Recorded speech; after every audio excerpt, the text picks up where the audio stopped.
Welcome back, everyone. This is Rabbi Nathan Zaboulani learning with you the commentary of Rabbenu Avraham ben Harambam on Parashat Vaera. We have a very philosophical and dense topic to be studying on the first two Pisukim of the Parasha, the names of Hashem. God appears to Moshe Rabbeinu, Vaydaber Elohim Moshe Vayomer Elav Ani Adonai. He appears to him in the name of Shem HaMeforash Yod Ke Vav Ke.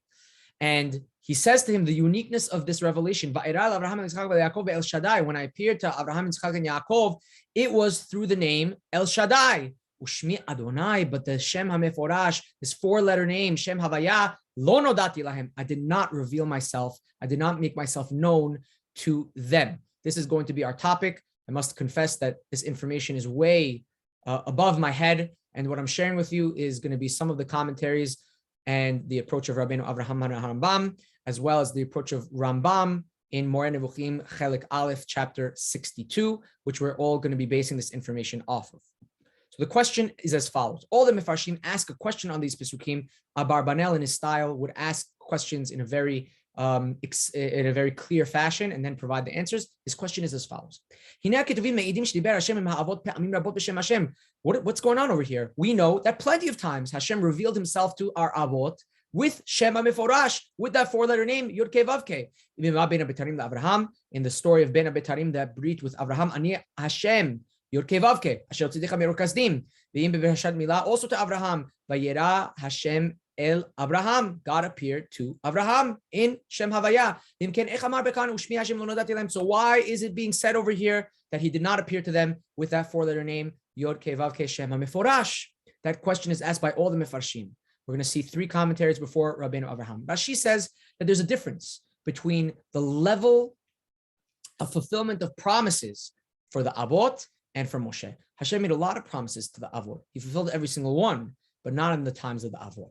And that's the difference. The Avot, they may have been revealed in Shem Havaya, but the real Shem Havaya is the fulfillment of the promises, and that is going to be done in these upcoming parashiot, and that is what's being revealed to Moshe Rabbeinu.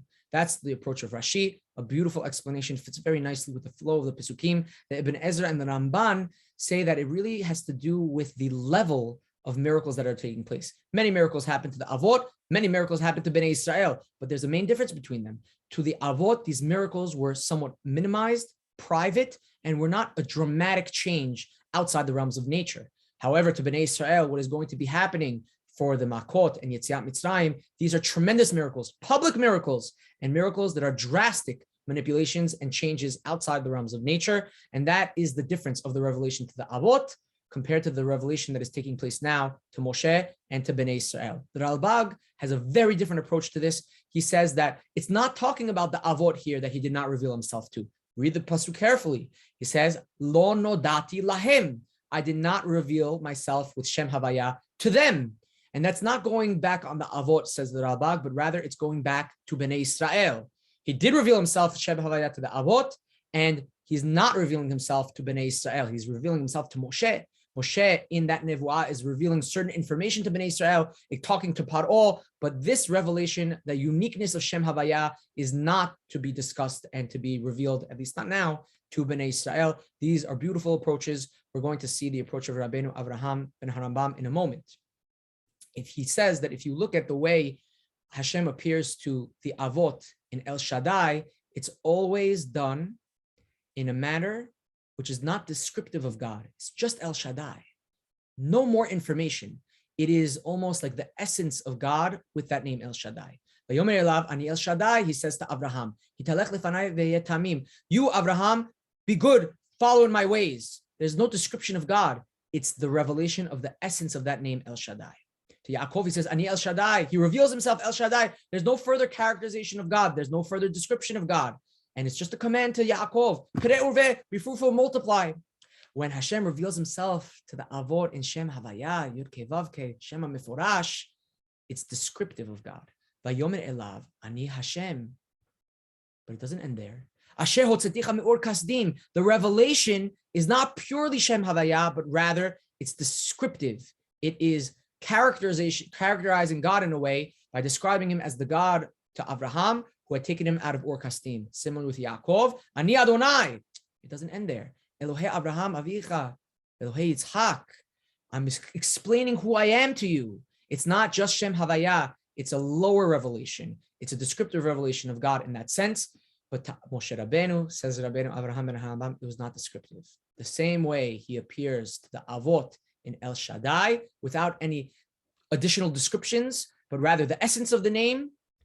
But to the Avot, Shem Havaya was descriptive and not the essence of the name. Moshe Rabbeinu, it's Shem Havaya and the essence of the name without any descriptions, without any further characterizations, but rather the core, the deepest idea of that name and what it means. That is a tremendous revelation. The revelation to Moshe Rabbeinu is beyond that of the revelation to the Avot. Moshe understood a deeper understanding of God's existence, the necessity of God's existence, more so than anyone else. These ideas are very deep. We're not going to get into them more, but you can see the commentary of Rabbeinu Avraham and Harambam in Moreh Nevuchim, which elaborates on this more. To end off, there's a fascinating elaboration that Rabbeinu Avraham does after this. He says, as we're talking about the names of God, the pronunciation of the names of God, and the depths of the understanding of the names of God, you should know that these are secrets. And these secrets were known to the Avot. They were known especially to Moshe Rabbeinu. They were known to other Nevi'im and other individuals.